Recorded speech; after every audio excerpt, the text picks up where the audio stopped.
Tu as l'impression que la magie, la spiritualité, tout ça, c'est juste un truc en plus sur ta to-do list entre le boulot, les gosses, tout ce qu'on a à faire au quotidien.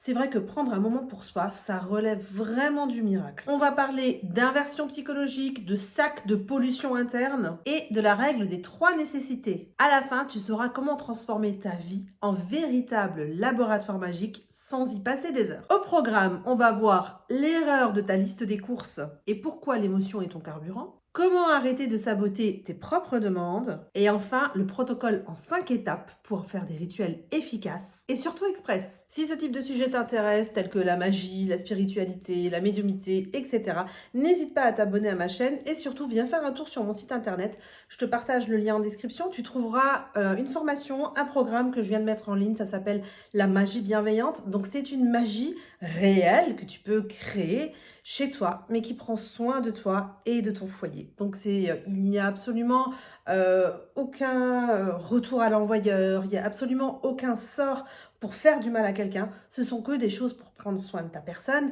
pour ton développement personnel aussi, etc. Et si tu as envie de te mettre un petit coup de pied aux fesses et que tu as vraiment envie de découvrir et d'aller un petit peu plus loin, je t'invite à télécharger. Je t'ai mis juste en dessous en description un petit lien. C'est ton premier grimoire, donc tu le télécharges. Tu as juste à cliquer sur le lien, ça va t'envoyer sur mon site et tu auras juste à télécharger le PDF. En fait, c'est totalement gratuit, offert. Il n'y a pas besoin d'inscrire ton email, tu n'auras pas de mail dans ta boîte avec, voilà, avec des choses pour te vendre des trucs. Non, rien à voir. C'est vraiment offert, cadeau, gratuit. C'est ton premier grimoire. Donc à l'intérieur, tu vas y découvrir les 3 premiers chapitres pour commencer à travailler ta magie bienveillante. Donc c'est offert cadeau en description. Mais sans transition, on va passer à la vidéo. Allez, c'est pour ça que tu es là, c'est parti. Alors, imagine la scène. T'as enfin 5 minutes, les petits dorment ou sont à l'école, tu allumes une bougie, tu sors ton plus beau quartz rose pour attirer la paix dans la maison et là, hop, le petit dernier se réveille en hurlant ou alors c'est ton boss qui t'envoie un SMS en urgence. Tu souffles la bougie, t'es frustré et tu te dis bon allez finalement la magie c'est pas pour moi, c'est pas la peine, de toute façon j'y arriverai pas, j'ai pas le fameux don pour travailler, j'ai pas le temps de faire ça et tu laisses tomber. Et là je te dis stop. Si tu penses que de faire un rituel, c'est rester assis pendant 1 heure en tailleur, sache que tu fais fausse route. Et à la fin de cette vidéo, tu sauras exactement les petits détails qu'il faut changer pour que ta magie fonctionne, même entre 2 lessives. Salut à tous, on se retrouve aujourd'hui pour parler d'une magie bienveillante, sans dogme. C'est vraiment de la spiritualité très safe. Je vous fais pas de promesses miracles, je vous propose juste des outils concrets pour t'aider à t'épanouir et à diriger ta vie au lieu de la subir. Alors, si tu veux apprendre à transformer ta réalité tout en restant une maman ancrée et sereine, abonne-toi et active tout de suite la petite cloche parce qu'on va dépoussiérer ton grimoire ensemble. Alors déjà, je vais te rassurer sur un truc. Si tu as déjà essayé de faire des rituels, des demandes, de la visualisation, des vision boards, etc. et que ça n'a pas fonctionné, ce n'est pas ta faute, tu n'es pas nul. La magie, comme je l'enseigne dans mes programmes, c'est simplement l'art d'utiliser les pouvoirs naturels pour provoquer des changements nécessaires. Et j'insiste bien, nécessaires. On ne parle pas ici de caprice, ok? C'est un mélange d'intention, de symboles, d'énergie et surtout d'actions alignées. Dans la tradition hermétique, on dit que tout est plein d'âme. Ta maison, tes cristaux et surtout toi, le problème, ce n'est pas ton manque de temps, c'est souvent la manière dont tu branches tes piles énergétiques. Tu connais pas les piles énergétiques? T'inquiète, on va en parler régulièrement sur cette chaîne. L'erreur du rituel liste de courses. On commence par l'erreur la plus classique. C'est quand tu réalises ton rituel et que tu le réalises comme si tu cochais quelque chose sur ta to-do list. Prends ta feuille, tu lis, tu passes les étapes, tu fais tes affirmations, tu poses ta pierre, ta bougie, tu vérifies les couleurs. Mais dans ta tête, tu es déjà dans ton menu du soir. Pourquoi ça bloque? Parce qu'en fait, ta concentration, elle n'y est pas. Elle n'y est pas sincèrement, elle n'y est pas réellement. Mais la cause, elle est encore plus profonde que ça. C'est l'absence de ce que Scott Cunningham appelle les 3 nécessités. Pour que la magie opère, il te faut le besoin, la connaissance et les émotions. Et je peux te dire que l'émotion, c'est vraiment le carburant. Si tu n'es pas impliqué émotionnellement dans ce que tu fais, si tu ne vibres pas ton désir, ton rituel, il va être comme un ordinateur débranché. Alors, comment est-ce qu'on peut corriger ça? Très simple. Moins de blabla et plus de ressenti. tu vois. Au lieu de réciter tes 10 phrases de façon scolaire, il faut que tu sentes les choses, que tu les ressentes. Tiens ton quartz rose dont on parlait tout à l'heure dans ta main, tu le tiens, tu le ressens, tu sens ses vibrations et visualise ce que tu veux, ton rêve. Comme on parle de quartz rose, on peut demander par exemple la paix dans le couple. Et tu visualises comme si tu y étais déjà, comme si c'était déjà le cas. Tu visualises ça et c'est ce qu'on appelle voir sans les yeux. Je te donne un exemple. Par exemple, tu veux, je sais pas moi, apaiser les tensions dans la maison. Ne demande pas qu'il arrête de crier. Ressens plutôt le calme. Ressens la chaleur d'un câlin qui apaise. C'est cette vibration qui va te permettre de changer la matière. Ça va vraiment être le premier point. Erreur numéro 2, l'erreur du rituel pansement. Cette erreur, c'est la plus subtile et c'est souvent celle-là qui nous rend un petit peu chèvre. C'est quand, par exemple, tu fais un rituel pour attirer l'abondance, alors qu'au fond de toi, tu es terrifié par le manque. Pourquoi ça va bloquer? Parce que tu es en état d'inversion psychologique. Tu comprends? Tu veux de l'abondance, mais tu es dans le manque. Et dans ta tête, tu es terrifié par ça. Il y a une barrière qui se fait automatiquement. Si ton subconscient écrit « mais c'est impossible » pendant que ta bouche, elle dit « je suis riche », l'énergie, elle s'annule. Tu portes ce que Laurence Dujardin appelle des sacs de pollution interne. Tes peurs, tes fausses croyances familiales. La correction, on parle d'utiliser le point zéro à l'intérieur de soi. Alors, comment est-ce qu'on utilise le point zéro? Déjà, avant de commencer, accepte ton doute.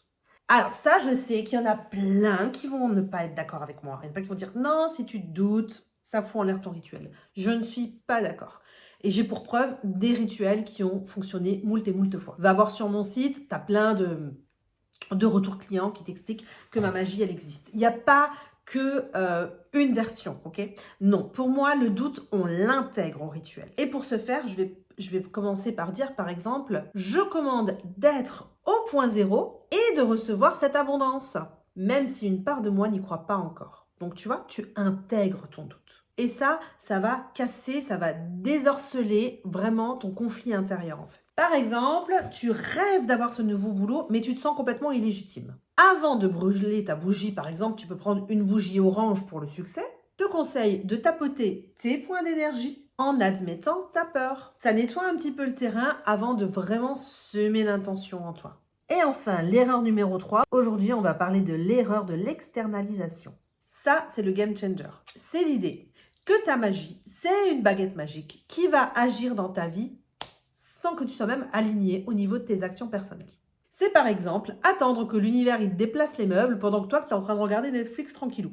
Pourquoi ça bloque? Parce que la magie, c'est une affirmation de ta vie, pas un substitut à l'effort. Dans la matrice énergétique où nous vivons, si tu ne bouges pas, rien ne bouge. Si tu ne changes pas tes actions, tu n'auras pas d'autres résultats, même avec la magie. Par contre, si tu changes ton comportement, ton environnement, il est obligé de se repositionner. Et c'est là que la magie, elle prépare le terrain. Elle prépare comme le chemin vibratoire. Mais c'est ton action concrète qui entre l'action dans la terre. Exemple tout bête, tu fais, tu fais un rituel pour avoir plus de temps pour toi. La magie que tu vas utiliser, elle va te donner une impulsion. Mais qu'est-ce qui va vraiment ancrer, conclure, si je puis dire, ce rituel? C'est quand tu vas dire non. Quand on va te dire, tu peux faire ça? Tu peux faire ci pour moi? Non. Tu vois, la magie, elle va t'aider à avoir un bon temps pour toi. Mais si tu ne dis pas non et que tu dis toujours oui à tout le monde, ça ne marchera pas. Elle ne pourra pas prendre racine, cette magie. Comme le dit le vieil Hungan dans la tradition vaudou, pardon si je le dis mal, commence par construire ta maison avant de demander des miracles. Voilà, j'espère que j'ai été assez claire. Maintenant, on va parler un petit peu d'une réparation globale de ce que tu fais. D'accord? Donc, on va avoir un protocole en 5 étapes. Et ça va te servir si tu as envie d'arrêter de gaspiller tes énergies. Donc, n'hésite pas à appliquer ce protocole express. Petit 1, le besoin clair. Définis un vide à combler. Pas une envie vague, pas un caprice. Petit 2, le point 0. Intègre ton doute pour ne pas inverser tes piles. Si tu veux en savoir plus sur les piles, on se retrouve dans ma formation. Petit 3, le symbole. Prends une pierre ou trace mentalement une fleur de vie pour focaliser ton intention. Petit 4, la visualisation émotive. Vois le résultat avec ton cœur, pas juste ta tête. Et enfin, petit 5, l'action alignée. Note un geste concret que tu vas faire dans les 24 heures pour prouver à l'univers que tu es sérieuse. Donc là, tu as vraiment bien un récapitulatif de tes 5 points à vérifier quand tu fais une demande, quand tu fais une visualisation, etc. N'hésite pas à bien intégrer ces 5 points, ils sont super importants. Évidemment qu'ici, je ne te partage que les bases. Si tu as envie de rentrer dans le détail de tout ça, si tu as envie d'aller plus loin, n'hésite pas à faire un tour sur ma formation en accompagnement en magie bienveillante dont je t'ai parlé tout à l'heure. Tu as le lien en description. Pardon de le dire souvent, mais bon, c'est quand même mon but que tu viennes avec moi travailler ta magie. En résumé, la magie, elle n'est pas là pour te rajouter une charge mentale en plus. Au contraire, elle est là pour t'alléger. Alors, je te conseille, arrête de vouloir tout contrôler et commence plutôt par changer ton regard sur ton quotidien. Ta maison est le miroir de ton âme. Alors, traite ton temps comme une matière sacrée. Et à présent, dis-moi en commentaire, mets-moi cette vidéo sur pause et dis-moi en commentaire quelle est l'erreur dans laquelle tu te reconnais le plus. La liste de courses, le pansement ou l'attente passive? Si tu me partages ça en commentaire, je te répondrai, je réponds à tout le monde. J'espère que cette vidéo t'a plu. Si c'est le cas, n'hésite pas à me mettre un petit like, comme ça je sais quel sujet vous intéresse ou vous intéresse moins. N'hésitez pas à me le dire en mettant des likes, comme ça je comprends, je sais vers quoi me diriger au niveau des vidéos, tout ce que j'offre, je sais ce qui va vous intéresser grâce à ça. Et si ce type de contenu t'intéresse, n'oublie pas de t'abonner en cliquant sur le bouton juste en dessous maintenant. Et si tu as envie d'aller plus loin, de te mettre un petit coup de pied aux fesses et d'apprendre la magie bienveillante, réelle, profonde, qui est simple, facile à mettre en place dans ton foyer sans aucun risque, n'hésite pas à faire un tour sur mon site internet. Tu as le lien juste en dessous en description. On se retrouve dans une prochaine vidéo où je te montrerai comment utiliser le sel de terre pour protéger ton sommeil et celui de tes enfants. Et d'ici là, n'oublie pas, tu es la source de tout ce qui t'arrive. Bisous, bisous.